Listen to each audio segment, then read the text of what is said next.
Good morning. I'm Vimala, and today is Thursday, and I'm pretty sure it's March the 4th.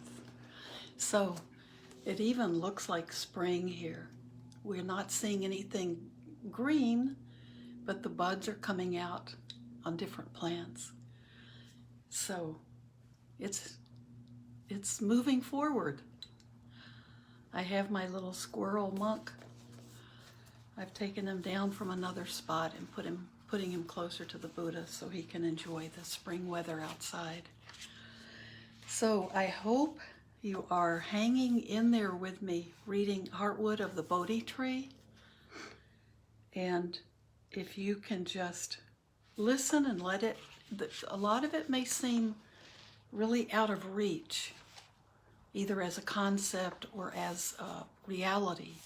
But just try to think about it and think about it in your daily life, how that creation of I and mine, how stressful that can be.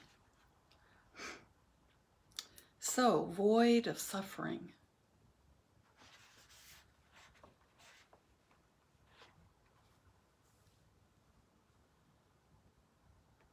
And we were just talking about how for lay people, they must live in the midst of fire more than any other group of people. So this isn't just a concept for scholars or monastics. This can be a reality for all of us to end suffering. And we are mixed up in so much that we assume is ours. It's our responsibility. It's ours to fix, ours to control. And letting go of some of that can bring a lot of peace. So the next section, this is in the chapter of void of I and mine. This next chapter is, this chapter is void of I and mine, and the section we're on is called void of suffering. The meaning of the word nibbana or nirvana is clearly defined as freedom from dukkha, freedom from suffering, and as freedom from the mental defilements, which are the causes of dukkha. And those mental defilements are those unskillful things that get into our minds. So they're unskillful they're unwholesome or unskillful. They keep us trapped in samsara. They don't allow us to get beyond that. So those mental defilements are causing they cause the suffering. At any moment that our minds are void of I and mind, that is nibbana. So nibbana is that state where there is no suffering and no I and mine, which causes suffering, and those mental defilements are gone. For example, at this moment, as we sit reading, you probably have a mind void of the feelings of I and mine, because there is nothing engendering those feelings. There are just the words you are reading for the sake of abandoning I and mine. If there is some voidness, and I merely use the word some, it's not completely or unchangeably void, then you are dwelling within the sphere of nibbana. Even though it is not absolute or perfect nibbana, it is nibbana just the same. So good, if we're reading this together, while we're reading it, there is nibbana present. Dhammas have many meanings, levels, and stages. So dhammas, remember, that's truth, that's nature. Hi, David. Dhammas have many meanings, levels, and stages. The Dhamma, which is nibbana, so the truth or the part of nature, the Dhamma, which is nibbana, lies in the mind of each one of you at the moment that you are to some degree void of the sense of I and mine. Please be aware of this egoless feeling. Just be aware of how it feels. Remember it well and keep it with you Sometimes when you arrive home, it will feel as if you've entered someone else's house. Or doing some work at home, you will feel as if you are helping out with someone else's work at someone else's home. This sort of feeling will increase steadily, and the dukkha that used to be associated with home and work, the suffering that used to be associated with home and work, will vanish. You will abide with a mind void of I and mine at all times. This is to take nibbana or sunyata, which is voidness, that emptiness, empty of I and mine, as the holy charm to hang constantly from your neck. Sunyata is a protection.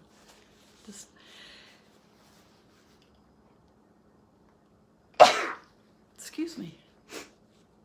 Sunyata is a protection against every kind of suffering, danger, and misfortune. And sunyata, again, is that voidness, that letting go of I and mine. It is the genuine holy charm of the Buddha. Anything else is just a fake. With my speaking like this, you'll soon be accusing me of giving you a big sales pitch. Don't think of me, this is Buddhadasa talking, don't think of me as someone hawking the Buddha's wares in the marketplace. Think rather that we are all companions in dukkha, in birth, old age, sickness, and death, that we are all disciples of the Lord Buddha. If anything is spoken to stimulate interest, it is with good intention. Yet those with sufficient satipanya, which is that mindfulness and wisdom, will be able to see for themselves without having to believe me. That seeing will increasingly open the way for further study towards the ultimate truth. In this spirit of investigation, we will move our study to the subject of the dhatus, the elements. And often the elements are not, they're important in Buddhism, but we don't study them a lot.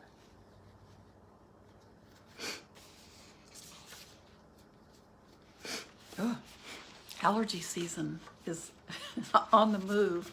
That's a sign of spring too, I guess. The next chapter is called Elements of Sunyata. The word dhatu, or element, has the same meaning as the word dhamma. Okay, so the elements and dhamma and phenomena can mean the same thing. The root is dur, so it means to maintain, cherish, hold, support. A dhatu is something that can maintain itself. Just as with dhammas, changing dhatu maintain themselves through change, through changelessness. Okay, let me read that sentence again because I'm suddenly... I am feeling well, but allergies. Yeah, okay. Allergies means flowers soon. Okay, good. Let's think about it that way. Okay, my allergies are coming out, so things are going to bloom. Just as with dhammas, changing dhatus maintain themselves through change, and unchanging dhatus maintain themselves through changelessness. We ought to study these dhatus, which are things incapable of being self.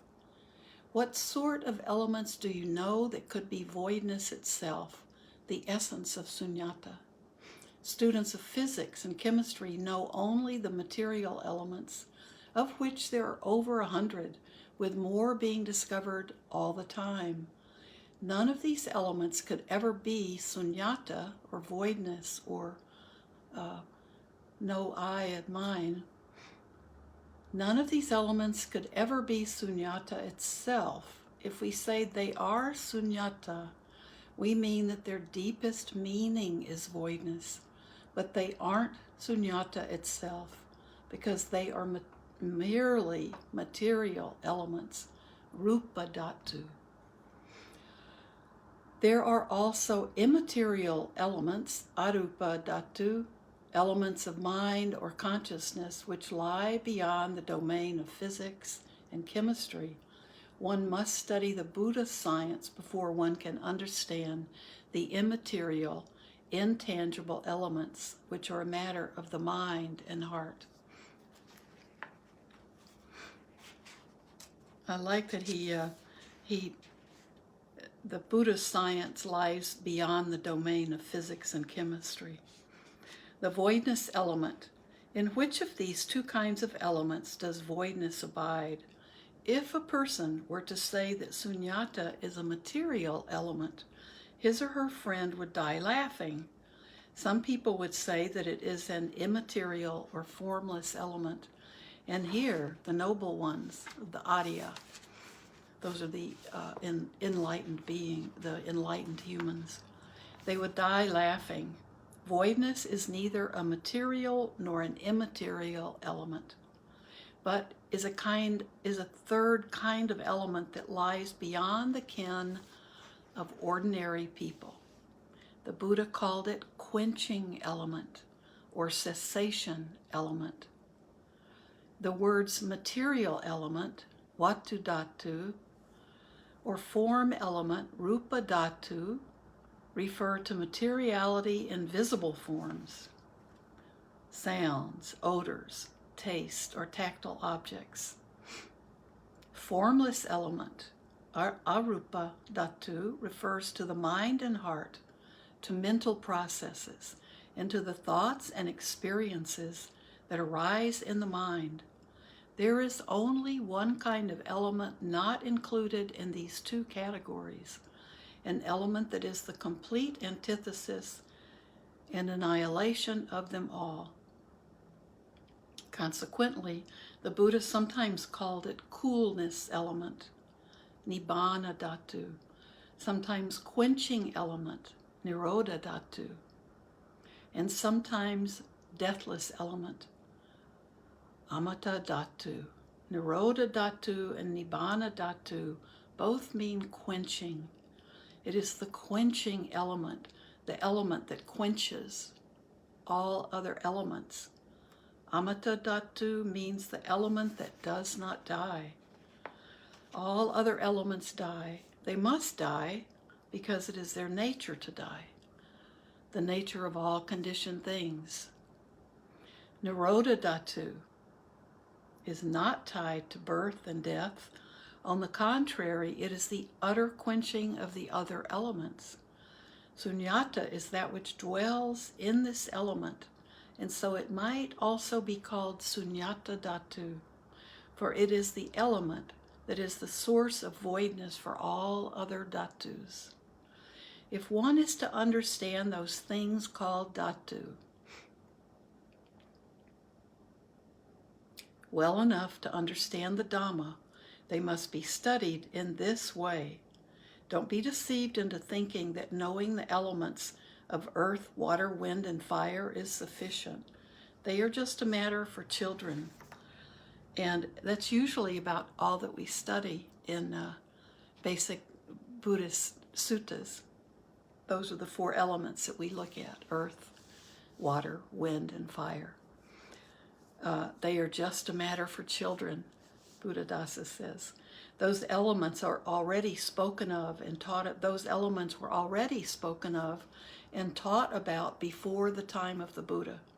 One must go on to know the immaterial consciousness element, vijnana dhatu, the space element, akasa dhatu, and the voidness element, sunyata dhatu, which is the utter quenching of earth, water, fire, wind, consciousness, and space. The element of voidness is the most wonderful element in all of Buddhism.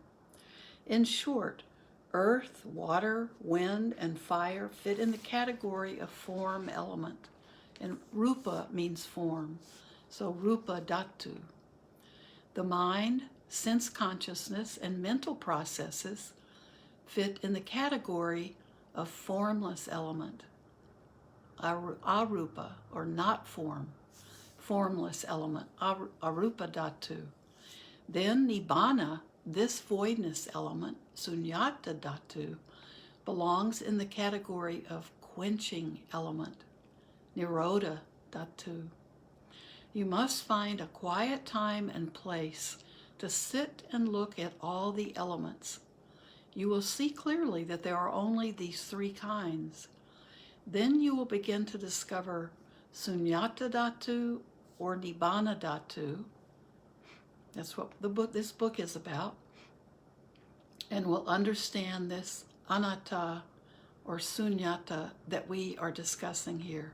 So anatta is what we also are calling sunyata. So we always think about anatta as one of the three characteristics of all beings, and that is the no self element. Sunyata. We may lay down the principle that in grasping at and clinging to I and mine, there are form elements, rupa dhatu, and formless elements, arupa dhatu. In the absence of clinging to I and mine, there is the cessation or quenching element, and that's the nirodha dhatu. Conversely, one may say that if the quenching element appears, one sees only sunyata. The state free of I and mine manifests itself clearly. If any other element enters, one will see it as form, name, visible object, sound, smell, taste, tactile object, feeling, memory, thought, consciousness, and so on. Each one in the whole confusing part has a part to play in the arising of clinging, which can appear as love or else as hate, somewhere on that spectrum. We all have just two dominant moods, satisfaction and dissatisfaction. We are familiar with only these two. And that's with our feelings. We think of, pleasant or unpleasant. This is satisfaction and dissatisfaction.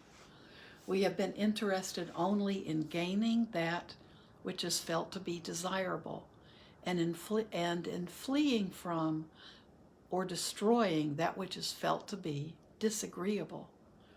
Things are unceasingly busy, and the disturbed mind is never void. What must we do to make it void? For it to be void, we must overcome or go beyond all those busy elements and come to dwell with the element of sunyata, or voidness, or anatta. Well, let's see. Do we have time to read? We only have, let's stop there. But the next reading we'll do, which will be, today's Friday, which will be Sunday, is Beyond All Elements. So that's just the last section, and it's only 2 pages in this short chapter, Elements of Sunyata. Beyond All Elements. And I think we're going to like this ending to this chapter. So, if you aren't familiar with the elements, and most of us are just familiar with the elements as they're discussed in the Satipatthana, the 4 foundations of mindfulness sutta, and he's saying those are the 4 they're just for children. So, well, it's okay. We can be children every day. We can feel like we're children just starting out on this journey. There are always other things to learn, but the basic things are what are most important. And so for some of us, there are some people who they might be struggling with taking things in, but suddenly they may hear one particular way of describing something and things become clear. And so that's why sometimes It's good to listen to lots of different teachings. Don't get overwhelmed with them, but be familiar with different teachers and think about different aspects that you're interested in. That we don't need to be, there's only that handful of leaves that are really important, the things that the Buddha came to talk about. But sometimes it's helpful to hear different ways of presenting that handful of leaves. And the thing that will get you will work with your mind to help it unlock, those doors unlock. So I hope you're liking Buddhadasa Bhikkhu. So we don't have much time left, but we can sit for a little bit. So if you're thinking, oh, I don't get all this stuff, and just try to let that go. Let that go. Just let it soak in. Good to listen to. A lot of times we don't understand the words that are chanted, but we can feel, we can just let our hearts open up when we hear it, and it can reach us on a different level. And I think teachings can be that way too. And we can hear something and think, I don't even understand what Buddhadasa is talking about. And we can just hear it though, and we'll pick up elements that we do understand. But sometimes just hearing it can be good for us and kind of help us stay on a good path. It can remind us of some beautiful things, whether we understand them. Yeah. Eva says, yes, brain exploding. I feel that way a lot, Eva. Reading this book, I feel that way often. So don't let your brain explosion feel bad or negative. Don't let it overwhelm you or turn you away. Just think of it as listening to something beautiful, but in a language you don't understand. And let it penetrate a different way than through our intellect. And then one day, I know this often happens for me, one day I'll hear something and it makes something else that I've really been confused about or struggling with to understand. And it just will, oh, that's what that's about. That's it. And I start seeing those connections. And that's beautiful when that happens. It's like doors begin to open up, mind doors. So now we can just let it all go. Just be with the breath.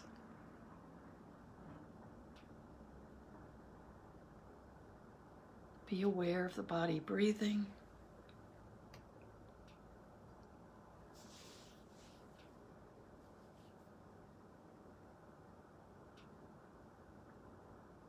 Let your body relax. Just let go. And let everything be. Just let things be the way they are.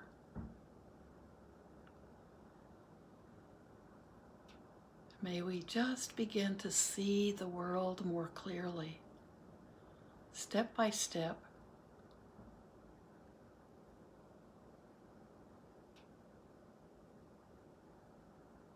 Letting nature be our teacher.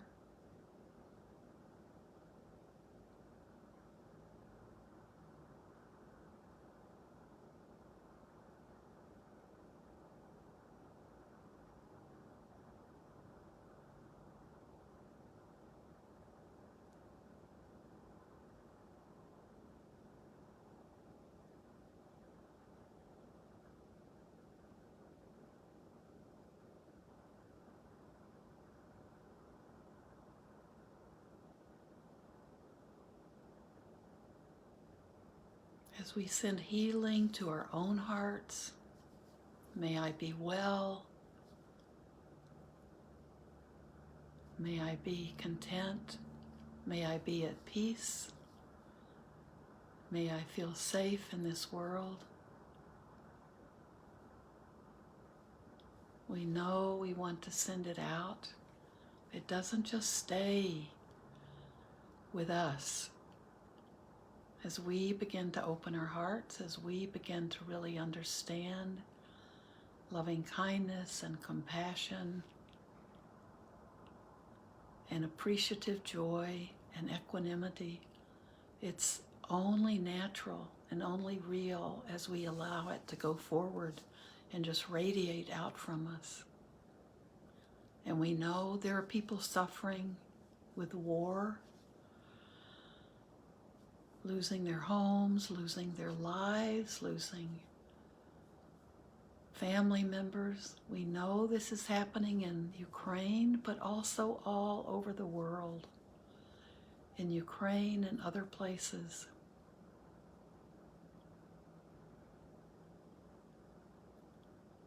May we send out loving kindness and compassion to all of the victims and to the hard hearts of the perpetrators. May their hearts soften. May their fear recede.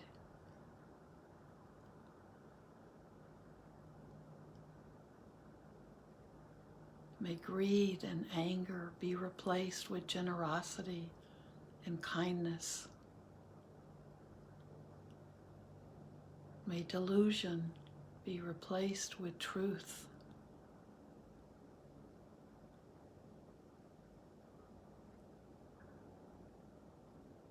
And all of this begins within each one of us. We can't look for it to come from any other source.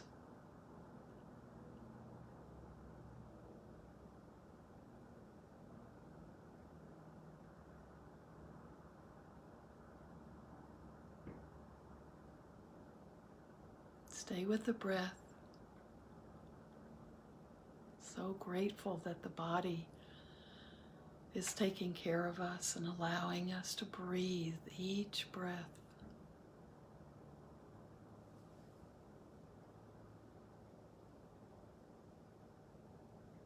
Feel the breath in the body. Where do you feel your breath?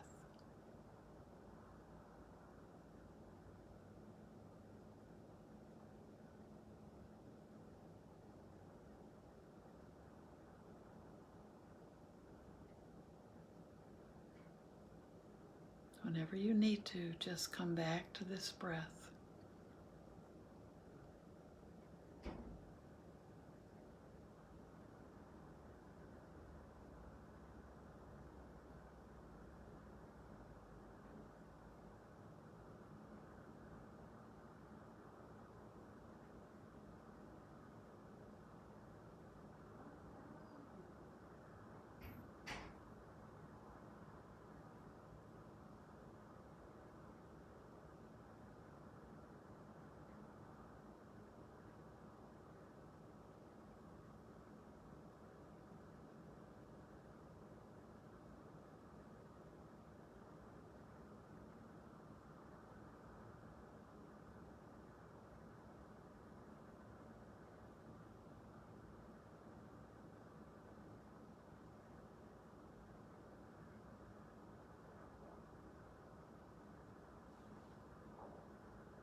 May everything we do today and think and say be done not only for our own benefit, but for the benefit of all sentient beings everywhere.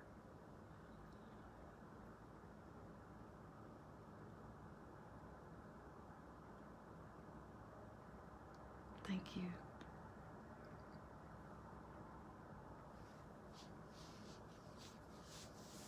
Thank you so much for being part of my practice.